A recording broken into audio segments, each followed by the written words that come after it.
Nesse exercício, é pedido que escreva os seguintes números em notação científica. Precisamos lembrar que, para escrever o número em notação científica, nós temos algumas regrinhas. A primeira delas é o que é um número em notação científica. É qualquer número que você escreva ele como sendo o produto de um certo número A vezes uma potência de base 10, expoente n, onde esse número n pertence aos inteiros, ou seja, pode ser positivo, inteiro positivo e negativo. E esse número A, que multiplica a potência, ele é o número entre 1 e 10. Então, ou seja, A ele é menor do que 10 e ele pode incluir também o 1. Ou seja, toda vez que eu escrever o número nesta forma aqui, ele estará em notação científica. Vamos então escrever esse número em notação científica.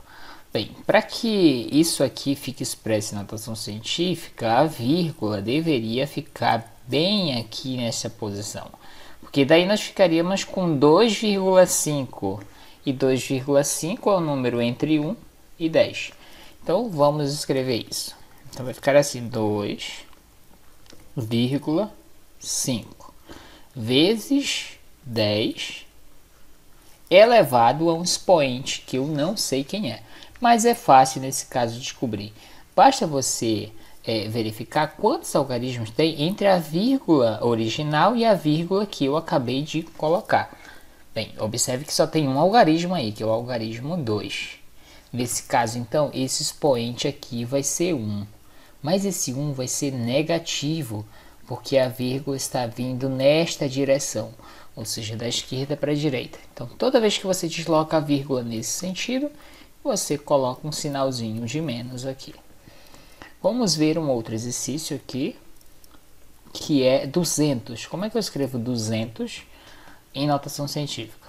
Em primeiro lugar, a vírgula de qualquer número inteiro é sempre aqui ao final. Essa é a vírgula original. E agora eu vou marcar onde eu gostaria que essa vírgula estivesse para que esse número fique em notação científica. Bem, para que fique em notação científica, a vírgula deveria estar bem aqui, ó, nesta posição. Porque daí eu ficaria com 2,0 vezes 10 elevado a que potência? Aqui expoente, aliás. Basta conferir quantos algarismos você tem entre essa vírgula aqui original e aqui eu acabei de colocar. Ou seja, tem esse algarismo 0 e esse algarismo 0. No total, 2 algarismos. Então, isso aqui vai ficar 2,0 vezes 10 elevado ao quadrado.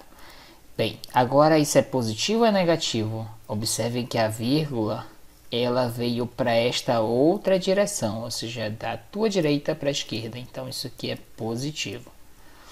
E agora fica a dúvida, né? Precisa colocar esse zero aqui depois da vírgula? Ou seja, precisaria colocar os dois zeros depois da vírgula? A resposta é não. Você só coloca, explicita esses algarismos depois da vírgula quando eles são significativos, ou seja, eles não são nulos. Então, não preciso colocar esses dois zeros aqui. Então, colocaria só 2 vezes 10 elevado a 2 positivo. Outro exemplo, nesse exemplo aqui nós vamos precisar observar o seguinte, que a vírgula original está aqui, porque isso aqui é um número natural inteiro. Eu quero que a vírgula fique, deixa eu ver, bem aqui nesta posição. Por que nesta posição e não nesta posição bem aqui? Porque se fosse nesta posição, nós ficaríamos com 98,5. E 98,5 é maior do que 10. Nós não queremos isso. Então, a vírgula deve ficar nesta posição bem aqui. Então, vai ficar assim, 9, vírgula.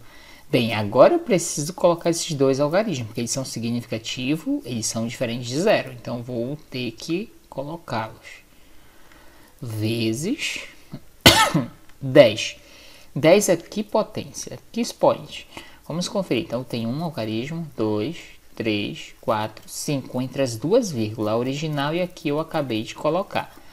Então, como tem 5, então aqui vai ficar 5 positivo.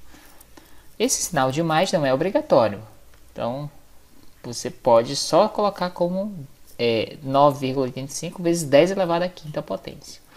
já fica subentendido que é positivo. Então, tá aqui, resolvido o item C. E o item D, por fim, observe que a vírgula original está nesta posição e eu quero que ela fique, deixa eu ver, entre o 2 e o 5. Porque se não fosse entre o 2 e o 5, imagine que você escolhesse colocar bem aqui a vírgula. Isso ficaria 25,7 e é maior do que 10, não pode. Deixa eu pensar numa outra posição que você também poderia escolher. A vírgula bem aqui nessa posição. Bem, esse número aqui, 0,25, ou seja, 0,257 seria o número menor do que 1. Então não pode. Por isso a escolha correta é nesta posição aqui. Então nós vamos ficar com 2,57 vezes 10 elevado a que expoente? Vamos conferir quantos algarismos tem aqui dentro. Então nós temos 1, 2, 3, 4, 5, 6, 7. 7 algarismos entre as duas vírgulas. Então vou colocar o 7 bem aqui. Observem que a vírgula original estava aqui. E eu acabei colocando uma outra vírgula nesta posição bem aqui. Então estamos indo da esquerda para a direita. Então isso aqui é negativo. Essa é uma maneira prática de você fazer o exercício. Mas pense bem, esse número aqui não é um número muito pequeno, apesar de ter uma representação decimal extensa, ele é um número muito pequeno. Toda vez que o número é muito pequeno, então esse expoente aqui, ele vai ser negativo. Então negativo é para números pequenos e positivo para números grandes. Então essa é uma maneira de você não errar o sinal do expoente.